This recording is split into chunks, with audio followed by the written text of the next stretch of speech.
Marhaban lakum wa hachi minasan. Perkenalkan, saya Blue Archive akan menjelaskan cerita Blue Archive volume pertama. Kali ini kita masuk part ketiga.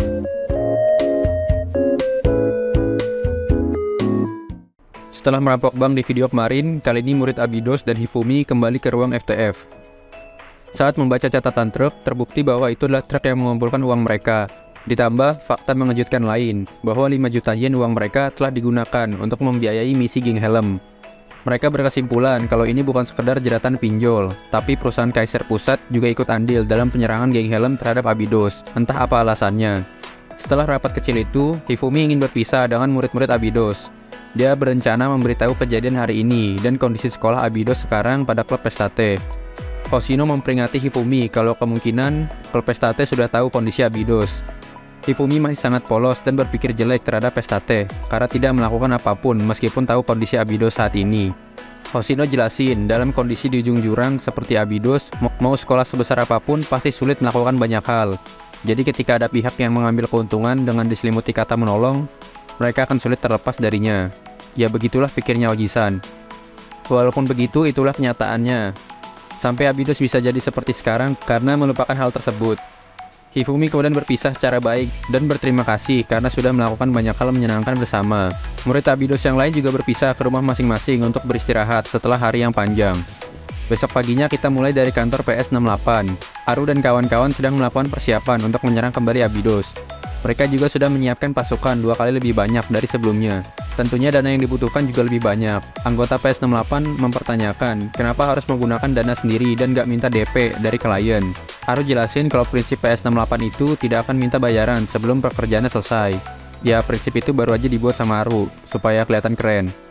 Ayoko nyaranin Aru untuk kembali ke Gehenna jika bisnis ini terlalu membebaninya. Tapi Aru mungkin malah dapat tekanan lebih kuat jika balik ke Gehenna, karena adanya Perfect Team atau komdisnya Gehenna. Perfect Team ini nganggep PS68 itu gangguan, apalagi ditambah dengan keberadaan Hina sebagai ketua Perfect Team dan merupakan murid yang sangat ditakuti Givotos. Suatu saat mereka harus menghadapi Perfect Team, makanya sangat disayangkan jika harus menghabiskan sumber daya sendiri. Karena sumber daya yang mereka gunakan untuk melawan Abydos sekarang bisa digunakan untuk melawan Perfect Team tanpa kehadiran Hina. Aru menolak untuk kembali dan berharap itu tidak akan terjadi. Mereka kemudian menyudahi pembicaraan dan pergi ke Shibaramen. Pindah ke ruang klub FTF, Sensei bertemu dengan Hoshino yang masih rebahan dan Nonomi di ruangan. Nonomi membisikkan agar Sensei kembali ke ruangan saat tidak ada orang. Kemudian Hoshino bangun dan menanyakan murid yang lain. Shiroko lagi pergi workout dan Ayane sedang di perpustakaan. Nonomi nyaranin Hoshino untuk ngambil kesibukan lain, tapi dia nolak dan kemudian pergi karena sekarang hari liburnya. Nonomi kemudian cerita kalau Hoshino dulunya nggak kayak gini. Dia mungkin sekarang terlihat suka malas-malesan dan tukang tidur. Tapi dulu Hoshino terlihat sangat terbebani oleh sesuatu. Nonomi nggak tahu detailnya. Yang dia tahu dulu ada murid lain, yaitu ketua OSIS terakhir Abydos. Ketua itu tidak bisa diandalkan dan Hoshino yang menggantikannya ketika dia menghilang. Hanya itulah yang Nonomi tahu. Hoshino sekarang sudah agak melembut sampai bisa pergi dengan murid dari sekolah lain. Dan itu semua berkat Sensei. Asik ya jadi Sensei. Di luar, Hoshino pergi dengan waspada agar tidak diikuti. Kemudian kita diperlihatkan Hoshino yang sedang berbicara dengan jas hitam. Kali ini jas hitam ingin agar Hoshino sang pemilik mistik terbesar di Abydos untuk mempertimbangkan kembali tawaran yang dia berikan. Ini berarti Hoshino bukan pertama kalinya bertemu dengan jas hitam. Hoshino sudah tidak ingin membahas hal itu lagi. Jas hitam kemudian duduk dan menyebutkan perkataan yang dia sukai. Kalau dia akan memberikan tawaran yang tidak bisa ditolak dan sangat menarik. Kemudian dia tertawa jahat. Apa tawarannya? Ya kita lihat saja nanti.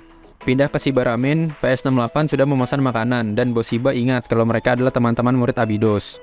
Hal itu membuat Aru keberatan karena PS68 bukan temannya Abydos.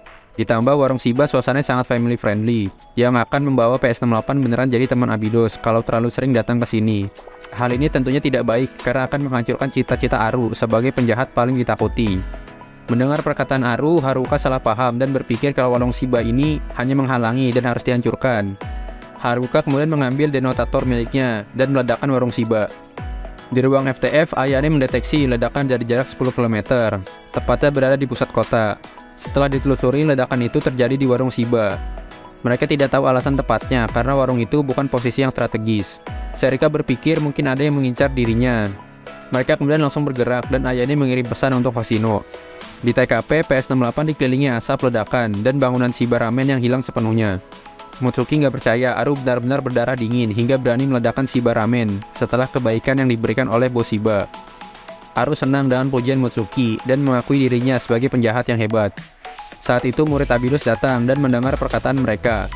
Murid Abydos berhasil mengamankan bos Shiba. Namun mereka jadi sangat marah karena ini.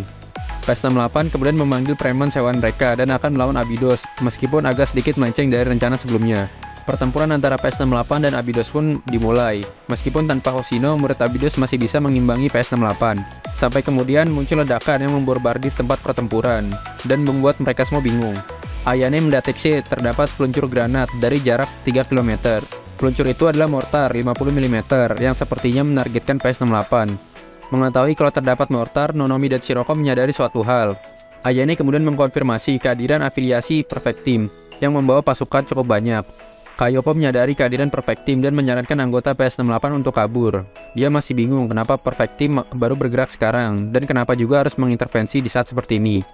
PS68 terlambat kabur dan mendapat serangan granat asap yang membuat mereka pingsan. Saat itu kita diperlihatkan dua anggota Perfect Team yaitu Chinatsu dan Iori. Mereka berdiskusi tentang apa yang harus dilakukan pada murid Abydos. Iori ingin segera menyelesaikan tugas penangkapan, jadi dia ingin mengusir paksa para murid Abydos. Sedangkan Chinatsu ingin mengikuti prosedur dengan memberikan peringatan lebih dahulu. Tapi karena ego Iori lebih besar, jadinya mereka akan konflik dengan Abydos jika menghalangi pekerjaan. Murid Abydos menyadari keterlibatan mereka dengan urusan ini, apalagi mereka berada dalam zona penyerangan Perfect Team. Serika tidak bisa membiarkan Perfect Team mengambil jatah mereka mengurus PS68, tapi Nonomi memperingati jika mereka tidak bisa asal berkonflik dengan organisasi resmi sekolah lain, karena nantinya bisa menjadi urusan politik. Mereka kebingungan, apalagi Hoshino sampai sekarang belum bisa dihubungi. Shiroko kemudian meyakinkan mereka untuk melawan Perfect Team. Ayane juga mempertegas pendapat Shiroko, karena ini sudah menjadi masalah politik sejak Perfect Team mengadakan operasi di wilayah Abydos. Walaupun PS68 sudah merusuh, tapi bukan berarti sekolah lain bisa memaksakan operasi mereka tanpa izin di wilayah sekolah lain. Perfect Team melihat murid Abydos bersiap untuk bertempur. Mereka kemudian menyiapkan pasukan untuk menyerang.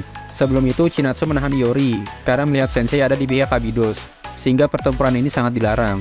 Tapi karena murid Abydos sudah mendekat, Iori tidak ada pilihan lain dan mulai maju memimpin pasukan. Pertempuran pun tidak bisa dihindari. Pasukan Perfect Team tumbang satu persatu, dan kemenangan diraih Abydos. Iori kaget karena pasukan mereka kalah. Saat Abydos mendekati anggota Perfect Team, Sensei menyapa Chinatsu yang tidak menyangka bertemu Sensei di saat seperti ini. Chinatsu sadar kalau tidak punya kesempatan menang ketika melihat Sensei. Ayane kemudian meminta kejelasan dari mereka. Saat itu ada jaringan komunikasi lain yang terhubung dengan Ayane dan akan menjelaskan kondisi saat ini. Orang itu memperkenalkan diri sebagai Ako, yang merupakan senior administrator Perfect Team. Ako meminta waktu untuk menjelaskan semuanya pada mereka. Ako juga menyuruh Iori untuk membuat laporan permintaan maaf nantinya. Bergeser ke tempat PS68, Haruka tersadar. Entah dia kena bom atau enggak sebelumnya, dia berencana untuk memanfaatkan kondisi saat ini dan kabur membawa anggota lainnya. Haruka pergi sambil menggumam, tidak bisa dimaafkan. Saat itu Sensei menyadari Haruka, namun Sensei membiarkannya pergi. Ako sekarang ingin menjelaskan kejadian kali ini, tapi dia ingin berbicara dengan OSISnya Abydos. Murid Abydos jelasin kalau OSIS sudah lama pergi dan sekarang mereka adalah penggantinya. Mereka menolak pembicaraan jika terus ditodong dengan senjata. Di sini kita diperlihatkan betapa berkuasanya Ako ketika seluruh pasukan Perfect Team menuruti perintahnya dengan menurunkan senjata mereka. Ako meminta maaf atas penyalahgunaan pasukan yang dilakukan sebelumnya. Iori nggak terima pernyataannya Ako karena dia hanya mengikuti perintah. Tapi argumen Iori dibantah karena perintahnya tidak seperti yang Iori lakukan. Ako meminta kerjasama FTF untuk operasi kali ini karena kondisi darurat.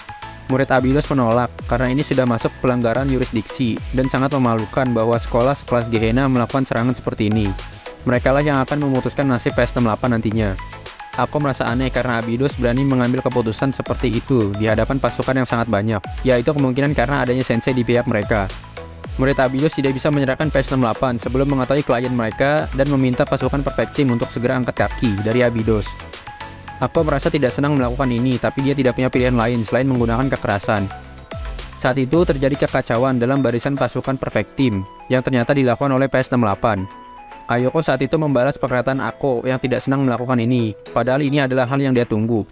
Ayoko memperjelas lagi, kalau penyerangan ke distrik lain seperti ini hanya untuk organisasi kecil seperti PS68 bukanlah gaya dari ketua Perfect Team, tapi murni rencana Ako seorang. Ako membawa pasukan bukan sekedar untuk menangkap PS68, tapi untuk mengantisipasi jikalau PS68 berafiliasi dengan sekolah lain. Masih ada alasan lainnya.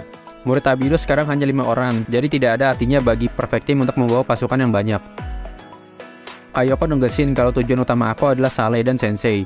Ako mengakui deduksi Kayoko, dan kemudian pasukan Perfect Team mengepung mereka semua dari berbagai arah. Ditambah muncul lagi pasukan tambahan yang membuat murid Abydos dan PS68 terkejut. Ako ternyata sudah menyiapkan pasukan tambahan jika kemungkinan dia harus bentrok dengan Sale. Dia mengakui deduksi Kayoko, tapi ada alasan lain, yaitu klub Pestate atau Osisa Trinity yang selama ini jadi rival Gehenna. Internet Ako ternyata sempat tahu mengenai Hifumi yang mempunyai laporan tentang Sale dan akan melaporkannya ke klub Pestate. Jadi Ako merasa dia harus dapat informasi itu juga apapun isinya. Setelah Ako membaca laporan Chinatsu, dia merasa curiga dengan organisasi yang dibentuk oleh ketua dewan. Apalagi masih banyak yang dia tidak ketahui tentang Sale. Jadi sampai ada perjanjian yang disetujui bersama, Ako akan menyimpan Sensei terlebih dahulu dan sekalian mengatasi masalah PS68. Murid Abydos tentunya tidak akan membiarkan Perfect Team mengambil Sensei, sedangkan Ako juga tidak ragu untuk menggunakan kekerasan.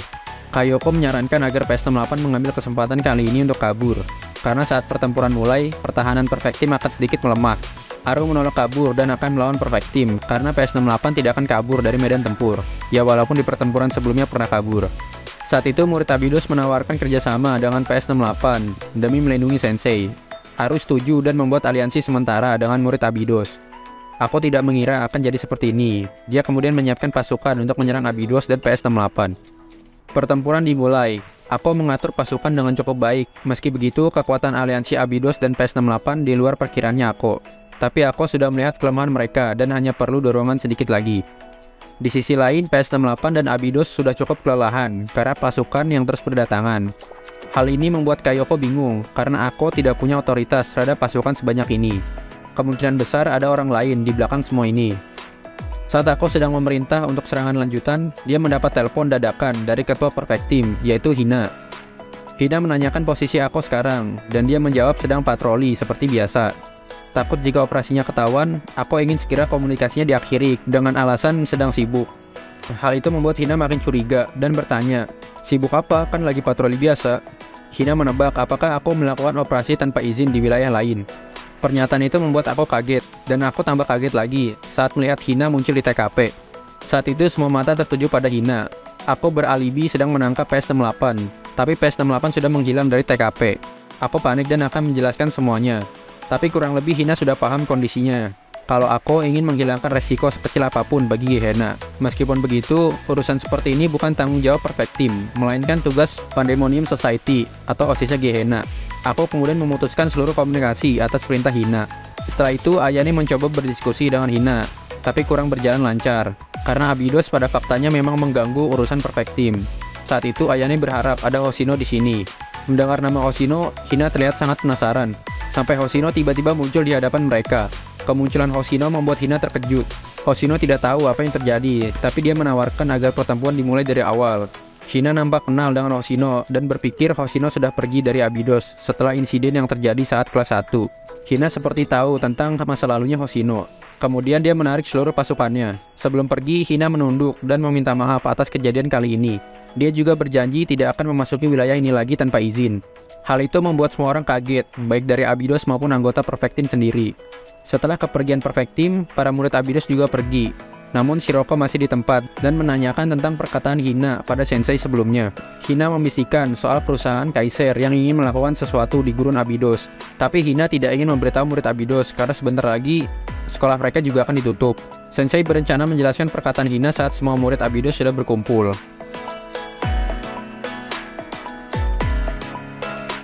Oke, segitu dulu video kali ini. Ceritanya sekarang udah mau masuk klimaks ya. Kita juga sedikit diperlihatkan masa lalu Hoshino yang sepertinya sangat spesial. Sampai murid paling ditakuti kayak Hina menaruh rasa hormat pada Hoshino. Oke lah, syukron narakum warahmatullahi wabarakatuh di video asal ini. Makasih udah nonton dan sampai jumpa di video selanjutnya.